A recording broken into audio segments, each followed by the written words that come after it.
So let's start energy bands in solid. Very important for board exam point of view.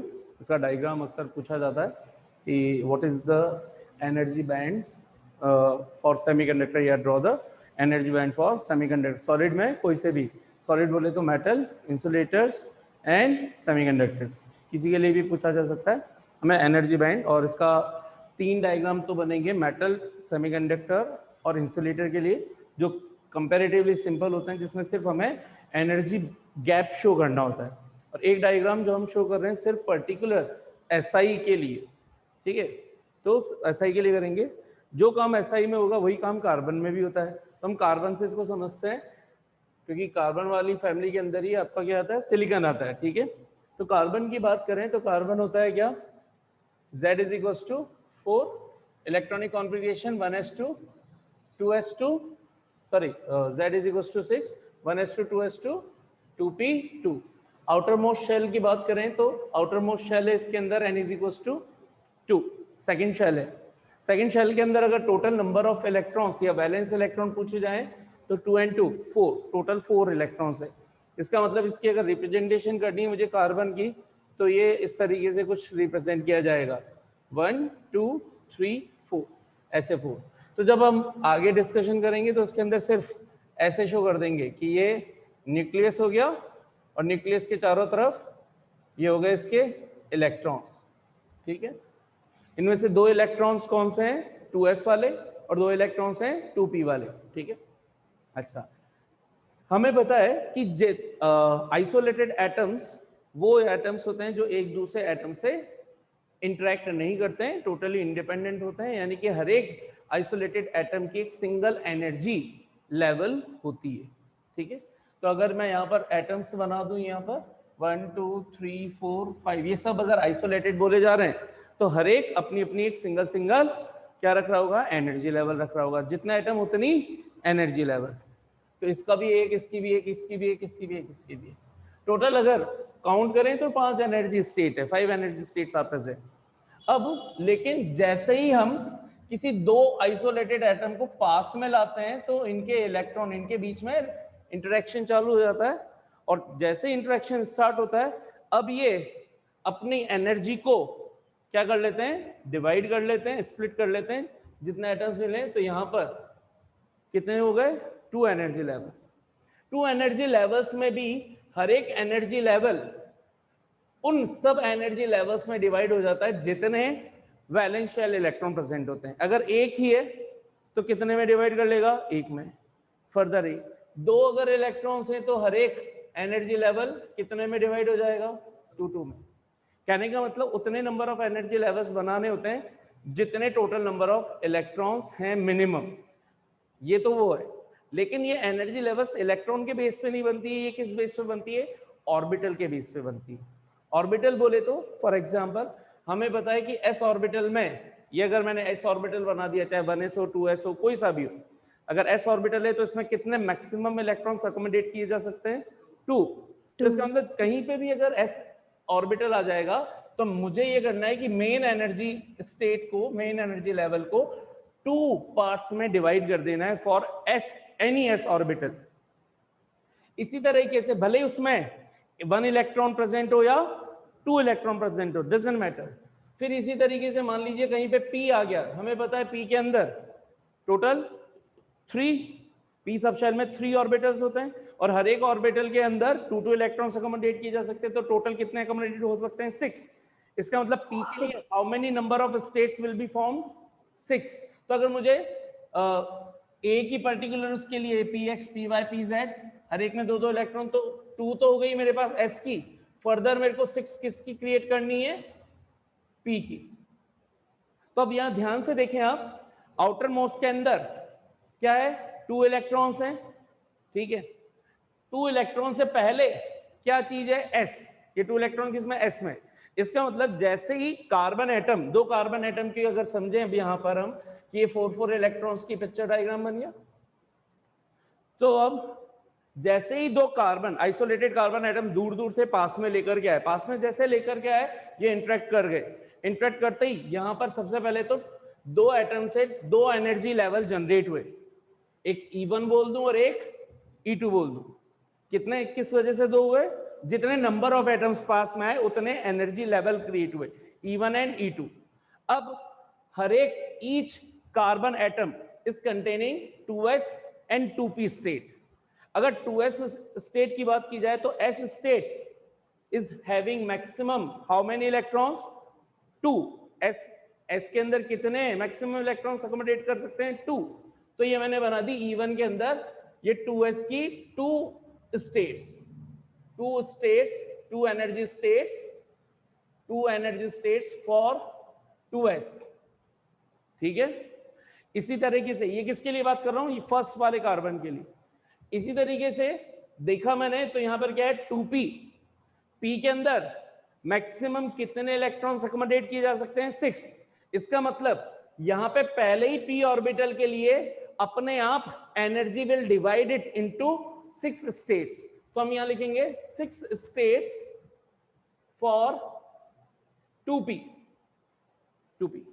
Total 1 atom के लिए E1 ने अपने आप को कितने पार्ट्स में डिवाइड कर लिया?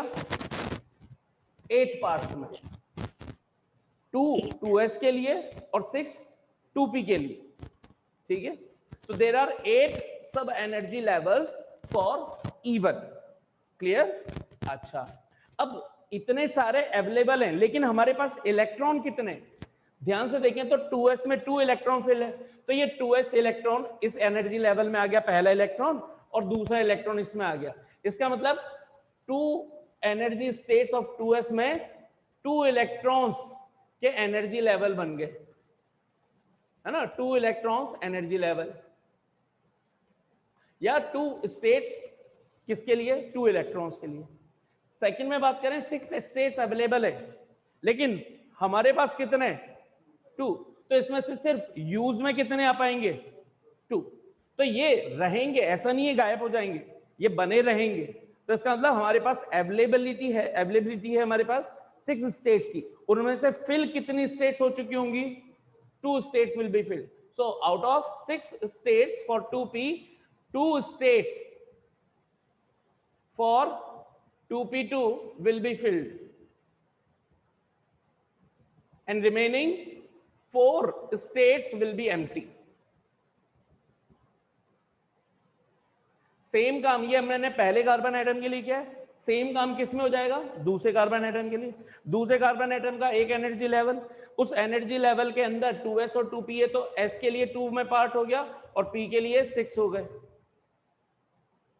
तो मेरे को जल्दी से बताओ, अगर मैं 2 कार्बन एटम को लेकर के आ रहा हूं, सबसे पहले मेन एनर्जी लेवल कितने क्रिएट होंगे? 2। फिर उसके बाद जिस एटम की बात की जा रही है उसमें हर एक एटम अपनी मेन एनर्जी लेवल को सब पार्ट्स में डिवाइड करेगा, डिपेंडिंग ऑन कौन कौन से ऑर्बिटल्स का इन्वॉल्वमेंट है। अगर यहां डी होता तो मैं यहां पे कितने एनर्जी स्टेट्स और बढ़ा चुका होता? 10। ठीक है, सो 2, 6 एंड 10 हमारे पास टोटल कितने हो चुके होते? 18 एनर्जी लेवल्स बन चुके होते। इन 18 इलेक्ट्रॉन्स को, अब ये जो मैंने पिक्चर बनाई है इसको मैं कैसे शो करूंगा? बैंड्स की फॉर्म में। ये देखिए, ये मैंने कर दिया साहब, मान लीजिए ये 2s 2p यहां से यहां तक जाना है, तो ये मैंने ऐसी लाइंस खींच दी। ये देखिए, ये हर एक लाइन क्या रिप्रेजेंट कर रही है? एक एनर्जी लेवल को रिप्रेजेंट कर रही है, सब एनर्जी लेवल को रिप्रेजेंट कर रही है। एक मेन लाइन हो गई और ये फिर उनकी इस तरीके से। तो इस तरीके से हम पूरे एनर्जी लेवल को डिवाइड कर देंगे। जल्दी से बताइए, n atoms will be brought together, how many main energy states will be there? N. How many for carbon atom? How many sub energy levels will be there? 8n। समझ में आ गया? बहुत बढ़िया। ये चीज समझ में आई है तो मुझे जल्दी से बताना हाथों हाथ सिलिकॉन के लिए। सिलिकॉन एटॉमिक नंबर, हाँ भाई, सिलिकॉन एटॉमिक नंबर, जल्दी जल्दी। अबे भोंट दिमागो, हाँ? इलेक्ट्रॉनिक कॉन्फ़िगरेशन, जल्दी जल्दी। 1s2, 2s2, 2p6, 3s2, अरे बोलो ना यार, 3p2। ध्यान से देखें, इसमें जो कार्बन था कार्बन के नीचे बस NH2 सेम कॉन्फ़िगरेशन रहता है ग्रुप के अंदर। अगर मैं आपसे पूछूं यहां पर कि लास्ट वैलेंस शेल कौन है, तो थर्ड शेल हुआ valence shell, N = 3। How many total electrons are there? 4 electrons. ठीक, अगर मैं एक SI का एटम और एक एसाइड का एटम, एक एसआई का atom, if I will be taking n atoms of Si, how many main energy states will be developed? N. If n atoms will be taken out, then n energy states will be developed. If they will be brought closer, then how many sub energy levels will be there? 8n. Because यहाँ पे S की 2, P की 6, total मिलकर के हो गई 8, एक carbon की एक सिलिकॉन की, तो N सिलिकॉन्स की 8n। बिल्कुल समझ में आ चुका है अब आप लोगों को, तो ये चीज समझ में आ गई। अब इसका जनरल डायग्राम हम करते हैं। ठीक है, मैं इसको रब कर रहा हूं सर।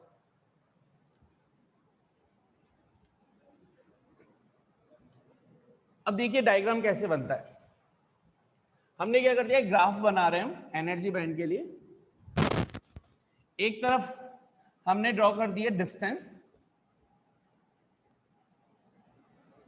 कौन से distance? Inter atomic distance, inter atomic distance है ना, R से या D से आप रिप्रेजेंट कर सकते हैं।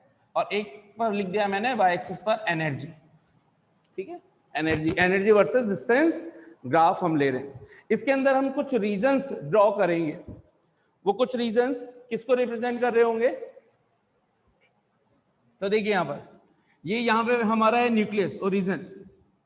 ठीक है, मान लीजिए ये जो R की वैल्यू है, R = A, यहां से यहां तक की डिस्टेंस, R की distance A angstrom, A Fermi ले ली या एंगस्ट्रॉम में लेनी है, एंगस्ट्रॉम में ले लो, A डिस्टेंस हमने यहां तक ले ली। ये वो है जिससे कम ये और नहीं हो सकते, है ना, मतलब मैक्सिमम पास 2 एटम इस डिस्टेंस तक आ पाएंगे। ये हमारी क्या कहला रही है? इक्विलिब्रियम या मिनिमम इंटर एटॉमिक डिस्टेंस। ठीक, एक रीजन लेंगे हम R = B तक का इंटरमीडिएट रीजन, और एक लेंगे बियॉन्ड B या R = C लिख देता हूं। तो मान लीजिए ये वाला जो रीजन है, इसके इधर जो भी एटम्स प्रेजेंट हैं वो सब चल रहे हैं आइसोलेटेड, यानी कि ये सभी के सभी एटम्स एक दूसरे से अभी काफी दूर रखे गए हैं। सभी के सभी किसको रिप्रेजेंट कर रहे हैं? सिलिकॉन को। ठीक है, सभी के सभी किसको रिप्रेजेंट कर रहे हैं? सिलिकॉन को। अगर ये आइसोलेटेड हैं तो इनका एक दूसरे से कोई इंटरेक्शन नहीं होगा। ठीक, अच्छा, अगर मैं इनके एनर्जी लेवल्स की बात करूं तो एनर्जी लेवल्स को हम कैसे बता रहे हैं? हॉरिजॉन्टल लाइन से। तो इसके अंदर एनर्जी लेवल्स क्या क्या हो जाएंगे? 1s सिलिकॉन के लिए, 2s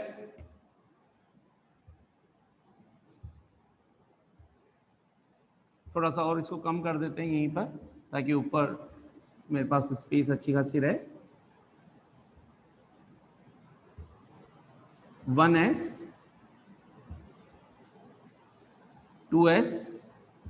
2s से थोड़ा ज़्यादा एनर्जी लेवल 2p का, फिर 2p से हमारा शेल चेंज हो रहा है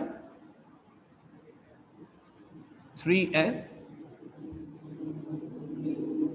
और 3p।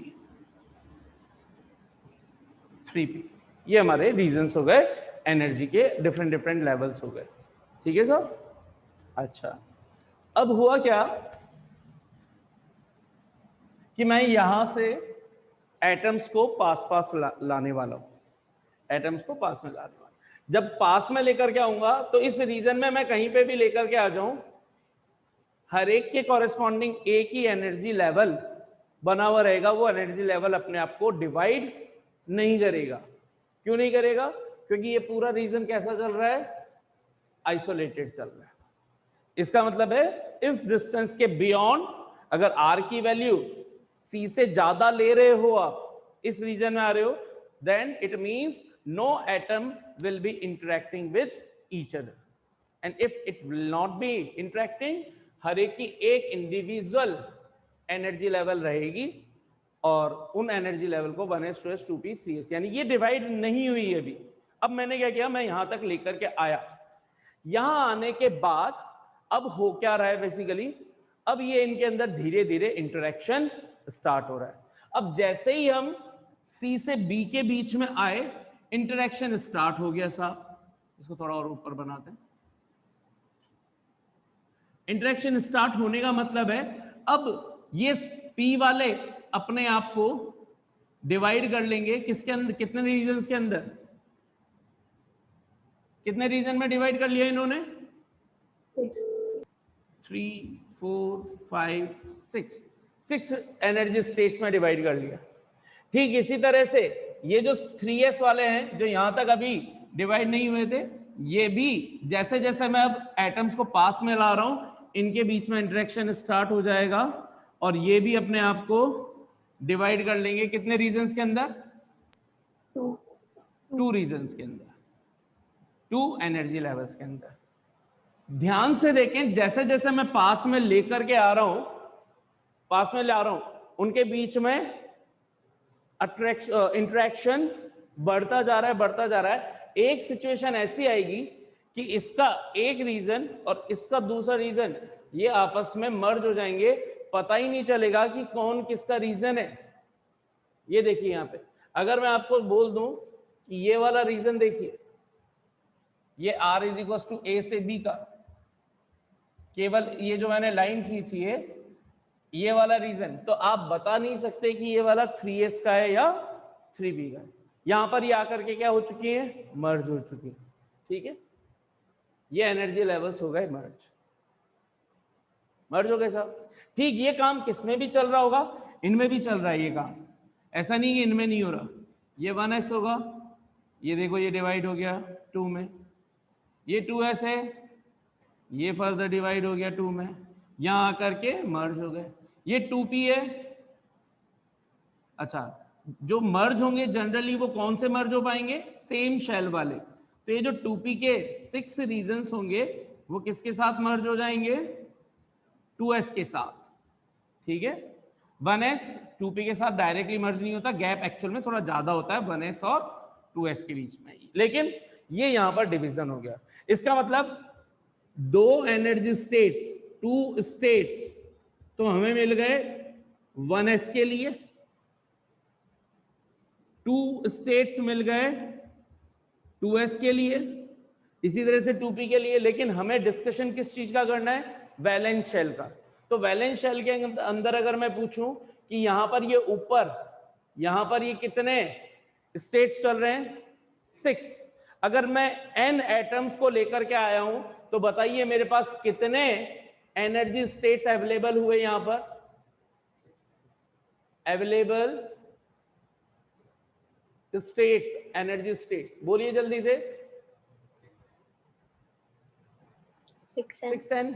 n एटम्स को लाया, डिवीजन हो गया 6n। और यहां पर 3s के कितने डिवीजन हो गए, 2n। 2n। तो ये तो हो गए फॉर 3p और ये हो गए फॉर 3s। ठीक, इन 6n के अंदर, 6n अवेलेबल एनर्जी स्टेट में how many number of electrons are occupying, 6n। Silicon 4n। Z is equals to 14, 1s2, 2s2, 2p6, 3s2, 3p2, valence shell ये रहा। मैं बात कर रहा हूं 6n वाले की, 6n किस में होगा, p में।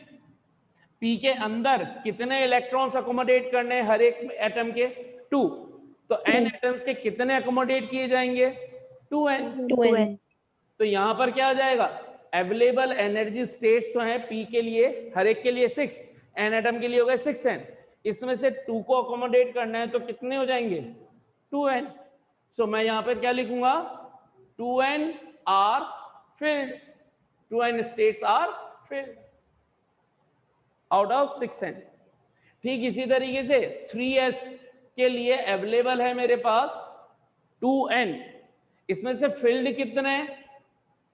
2n 2n आर फील्ड, इसके सारे फील्ड हैं। अब जब ये मर्ज हो गए यहां पर आकर के, तो यहां पर इनके अंदर कोई ऐसा नहीं रहा कि ये अलग है वो अलग है। तो टोटल कितनी स्टेट्स हो गई? Total available states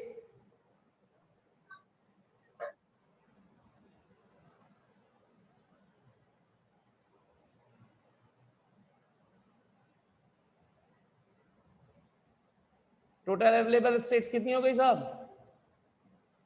8n 8n। इसमें से फील्ड कितनी है?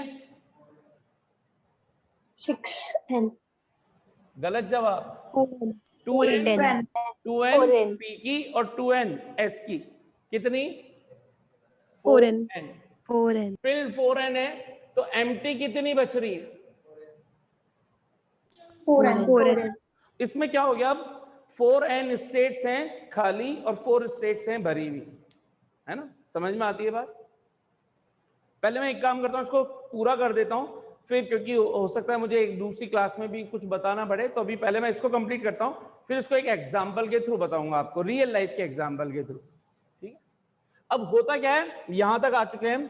अब इसको जैसे जैसे मैं यहां पर लेकर गया इंटर एटॉमिक स्टेट मिनिमम वाली पर, उसके बाद ये जा नहीं सकते। अब तो अब होगा क्या, एक्चुअल में यहां पर इनकी फर्दर ये जो पूरा 8n रीजन बन चुका है, ये अपने आप को डिवाइड कर लेगा 2 रीजन्स में। एक ये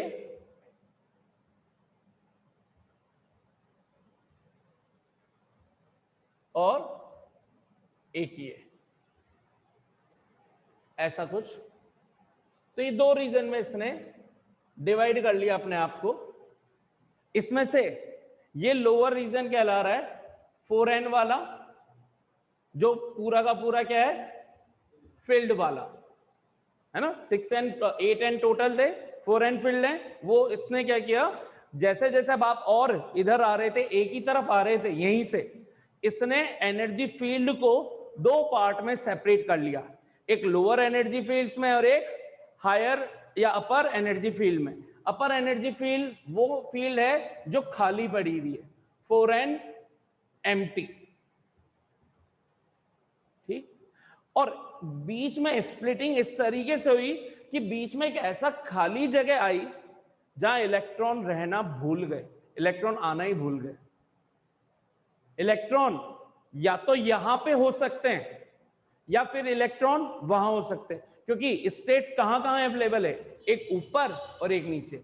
मैं ये नहीं कह रहा कि वहां नहीं हो सकते, अभी फिलहाल फील्ड यहां है, ऐसा भी हो सकता है कुछ देर बाद ये जंप करके ऊपर चले जाए, लेकिन ये कंफर्म है कि इलेक्ट्रॉन यहां आना भूल गए, यहां पे इलेक्ट्रॉन आ ही नहीं पाए इस गैप के अंदर, दे फॉरगॉट, इसलिए भूल गए, इसलिए इसको एक नाम दे दिया फॉरबिडन गैप। वो गैप जहां पे इलेक्ट्रॉन आना भूल जाते हैं, जिस गैप में, उस गैप को क्या नाम दे देते हैं, forbidden energy gap. Forbidden energy gap और सिंपली एनर्जी गैप, इसी को बोलते हैं ईजी, एनर्जी गैप। ठीक है? जिसमें कोई इलेक्ट्रॉन नहीं पाया जाता। ठीक? अब इलेक्ट्रॉन जो पाए जाएंगे वो कहां कहां पाए जा सकते हैं, या तो ऊपर या नीचे। हो सकता है सारे के सारे नीचे फील्ड हो सकता है सारे के सारे ऊपर फील्ड हो सकता है कुछ यहां हो और कुछ वहां हो। ठीक है? ये कहलाता है, ये इसका डायग्राम। तो ये जो, अगर मैं इसको थोड़ा सा साफ सुथरा और छोटा सा डायग्राम में शो करूं कि कैसे हुई है स्प्लिटिंग, तो ये किया, ये मैंने इसको डिवाइड कर दिया, किसको डिवाइड कर दिया, 3p को, ये डिवाइड कर दिया मैंने किसको, 3s को। फिर इसके बाद यहां पर इनकी मर्जिंग हो गई, मर्जिंग होने के बाद यहां से 2 रीजन मैंने क्या कर दिए, एक ऊपर और एक नीचे। तो ये रीजन 4n वाला, ये रीजन 4n वाला, और इसके बीच में कुछ नहीं है। तो फिर से थोड़ा सा क्लीन डायग्राम रखने के लिए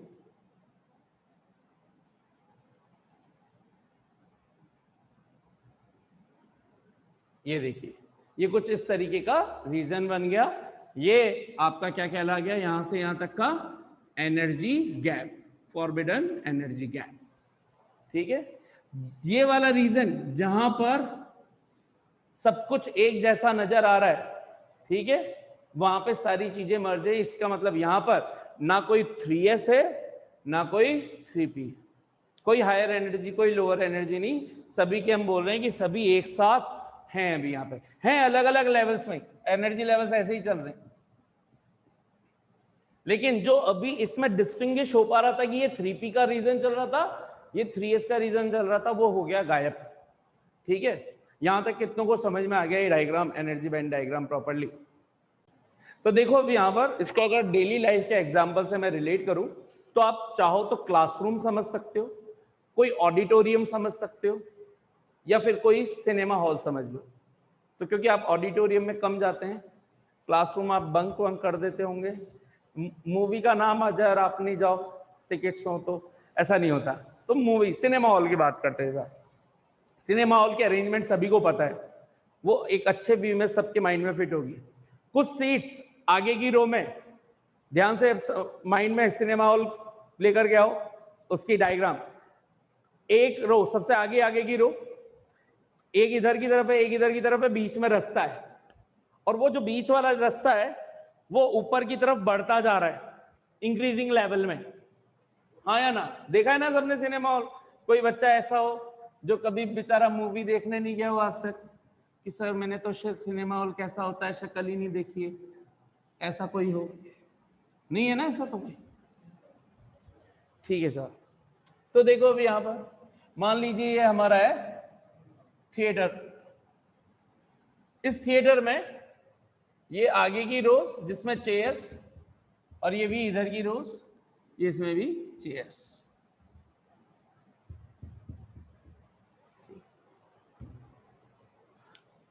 समझ में आ गई बात? एक तरह से आप ये मान लीजिए कि एस के दो कैटेगरी कर दी मैंने। फर्स्ट रो किसको बता रही है?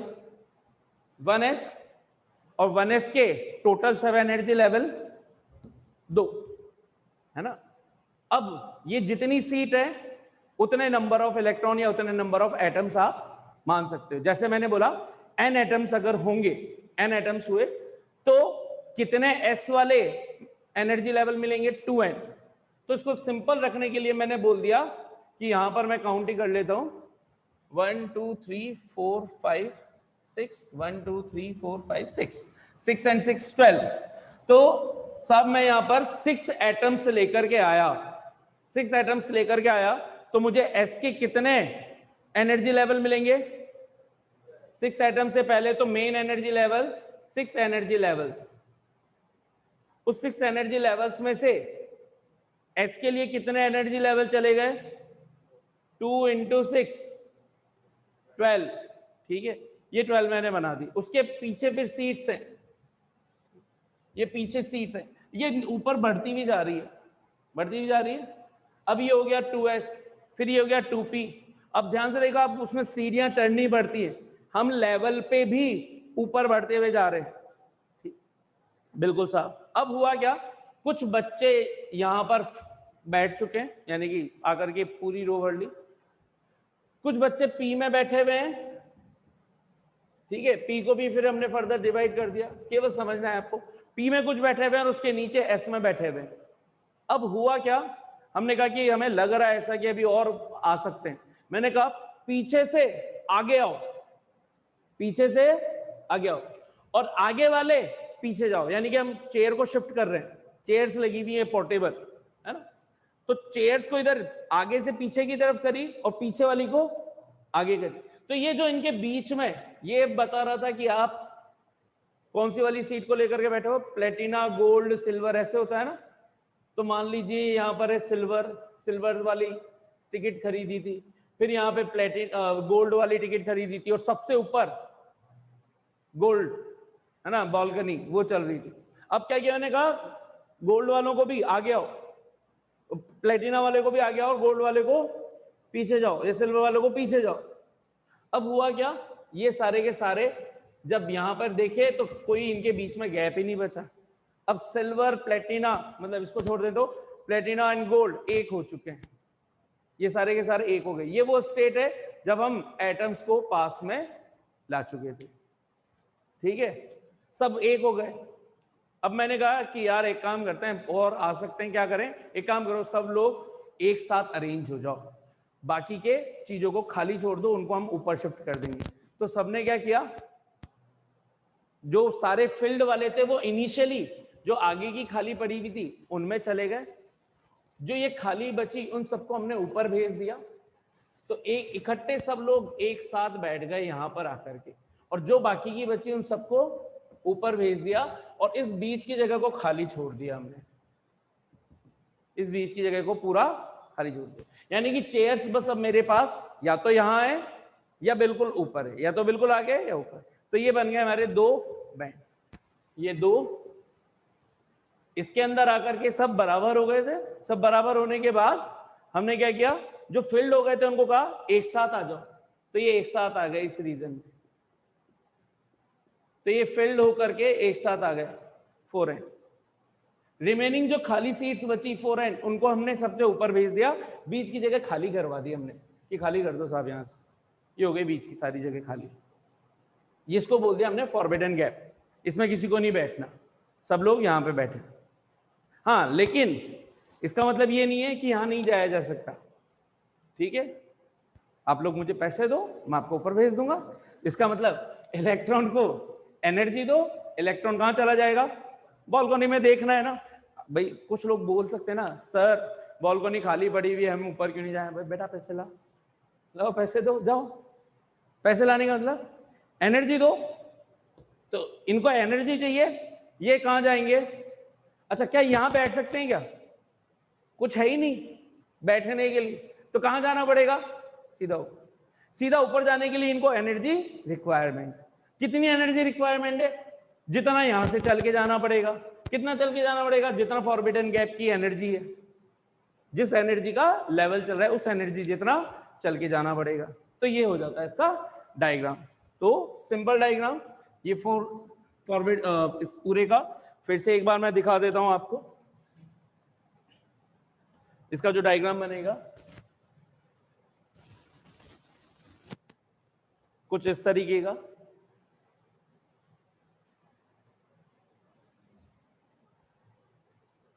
ये एनर्जी और ये डिस्टेंस, ठीक है, ये आपका रीजन जहां पे सब मर्ज हो चुके थे, ठीक है। तो कितनों को ये सही में प्रॉपर्ली समझ में आ गया भाई ये डायग्राम।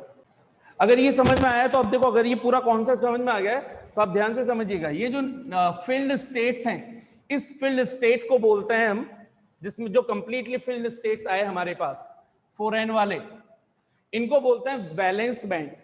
इसको क्या बोलते हैं, ये 4n वाले क्या चल रहे हैं, वैलेंस बैंड। क्यों बोल रहे हैं वैलेंस बैंड, क्या सभी वैलेंस इलेक्ट्रॉन इसी में आके फिल हुए हैं क्या, that's why this band, this energy band is called, band का मतलब स्ट्रिप्स, सिंपल लाइंस है ना, किसकी लाइंस, एनर्जी की लाइंस, एनर्जी बैंड। कौन सा एनर्जी बैंड, जिसमें इलेक्ट्रॉन है, कौन से इलेक्ट्रॉन है, वैलेंस इलेक्ट्रॉन, इसलिए इसका नाम क्या दे दिया, इस रीजन का नाम वैलेंस बैंड। ये दूसरा रीजन जहां पे कोई नहीं है वो कौन सा, एनर्जी गैप, एनर्जी गैप। फिर इसके बाद ये जो अपमोस्ट लेकिन एम्प्टी है 4n वाला, एम्प्टी वाला, वो कहलाता है कंडक्शन बैंड। ये बैंड कौन सा कहला रहा है, कंडक्शन बैंड। ये यहां से आता है कंडक्शन बैंड। यही वो बैंड होता है जिसमें अगर इलेक्ट्रॉन आएगा तो वो यहां पे फ्री टू मूव है। बालकनी में जाके देखोगे तो कोई परेशान नहीं करता, तो इलेक्ट्रॉन अगर यहां से यहां पहुंच गया तो वो यहां पे फ्री हो जाएगा मूव होने के लिए। यानी कि अगर इलेक्ट्रिसिटी कंडक्ट करवानी है इलेक्ट्रॉन्स के थ्रू, तो इलेक्ट्रॉन को कहां पे आना पड़ेगा, कंडक्शन बैंड के अंदर। कैसे आना पड़ेगा, इतनी एनर्जी का ट्रांसफर करके। तो आप हर एक मटेरियल के लिए अलग अलग एनर्जी लेवल होगा, तो जिस मटेरियल के लिए जितनी एनर्जी रिक्वायर्ड है उतनी एनर्जी देखो यहां से सीधा जंप करके कंडक्शन बैंड में। कहां से जाएगा, वैलेंस बैंड से। कहां जाएगा, कंडक्शन बैंड में। इलेक्ट्रॉन्स कहां पाए जाते हैं, या तो कंडक्शन बैंड या वैलेंस बैंड। इनिशियली अगर देखा जाए तो जनरली सबसे पहले कहाँ मिलेंगे? वैलेंस बैंड में, फिर कहाँ मिलेंगे? कंडक्शन बैंड के अंदर। ये किसके ऊपर डिपेंड करता है कि आपने मटेरियल कैसा लिया है। अगर आपने मटेरियल मेटल्स लिए हैं तो क्या होता है उनके अंदर, अब मैं इन ऐसा ना बना करके डब्बे से बनाते हैं, ये डब्बा बनाया, ये देखिए ये क्या ला रहा है, ये क्या ला रहा है मेरा, इसके अंदर बहुत सारे अलग अलग कितने एनर्जी लेवल्स चल रहे हैं, ये 4n, एक लाइन एक एनर्जी लेवल्स को, 2 line 10 line 50 line 100 line n lines, 4 ऐसे 4n lines, 4n energy levels हो गए, 4n एनर्जी बैंड्स हो गए। ऐसे ये है फील्ड, हर एक के अंदर इलेक्ट्रॉन हैं, इसके अंदर 4n एनर्जी लेवल एम्प्टी है, इसको बोल रहे हैं कंडक्शन बैंड, इसमें भी कोई इलेक्ट्रॉन नहीं है। अब ये इलेक्ट्रॉन को एनर्जी दूंगा तो ये यहां जंप करके जाएगा, जब भी इलेक्ट्रॉन यहां से जंप करेगा अपने पीछे की चेयर को खाली कर जाएगा, और चेयर का खाली होना क्या क्रिएट करता है? एक होल यहां आ गया, एक इलेक्ट्रॉन वहां चला गया। जब भी इलेक्ट्रॉन वैलेंस बैंड से उठ के कंडक्शन बैंड में जाएंगे वो क्या जनरेट करेंगे? एक होल। तो इसको अभी समझते हैं नेक्स्ट क्लास के अंदर, है ना।